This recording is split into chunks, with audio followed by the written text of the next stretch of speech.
Hey, how's it going? In this video, we're going to review a trade idea I executed that made me $40,000. It could have been better, but it is what it is. Now, before we get started, if you're wondering where I get my trade ideas from, I get it from TipTicks, a platform with a library of multiple tested algorithms, publishing end-of-day trade ideas with entry and cut price suggestions for a long swing position. Dial TipTicks.com to check it out for yourself. A link is also provided in the description box below. Now, picking up from my latest update on my trading performance with Diptyx for the period of June 17 to July 12, in the crypto space, still the same. Haven't done anything. I'm honestly contemplating on letting go of this market.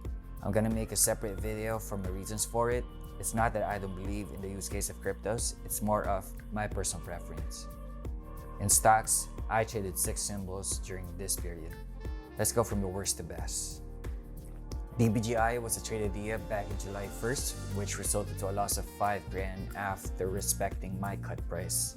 It's all good as when I took this trade, I knew I had buffers for losing given I was ahead in one of my positions and I was willing to take this much risk. We have already made updates on the algorithm for this to be avoided next time around. Next is ALF. It is an experimental trade I took for the non-end-of-day entry we're currently polishing for one of Diptyx logic sets. I lost $1,000 with that and will take that anytime for logic polishing purposes. Then we have Moxie, a trade idea back in July 2nd. I entered end of day at 25.05 and the next day it went up to a high of at least 10% or 26.43. As soon as that happened, I moved my trail stop to my entry price, removing my risk on the trade. It closed the day at 23.65.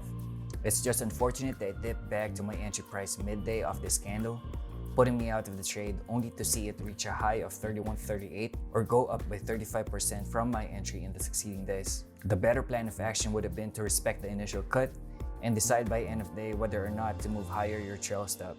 But that's hindsight. Moving my stop to my entry price when I'm ahead by a certain percentage has saved me from losses multiple times.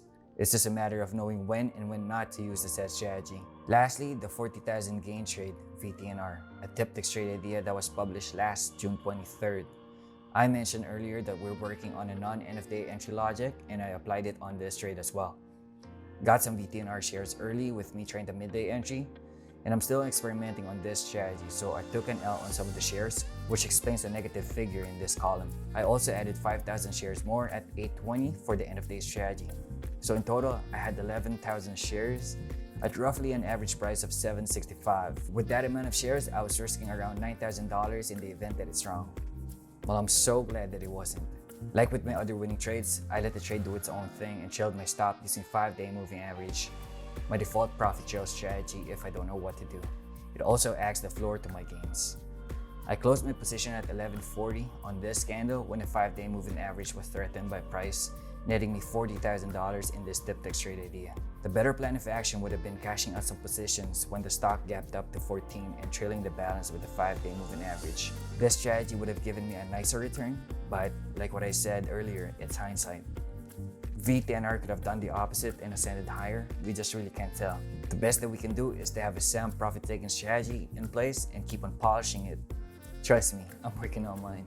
Now, even if I wasn't able to close the trade near the high, $40,000 is still $40,000.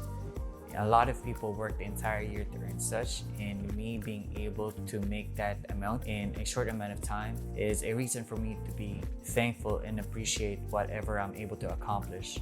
I just gotta work on angles of my trading game that I need to improve on. Summing things up for the period of June 17th to July 12th, trading with Diptyx has netted me $33,000 in gains. It could have been better, but it is what it is. Now, if you want to know more about this platform where I get my trade ideas from, TipTicks, check it out at TipTicks.com.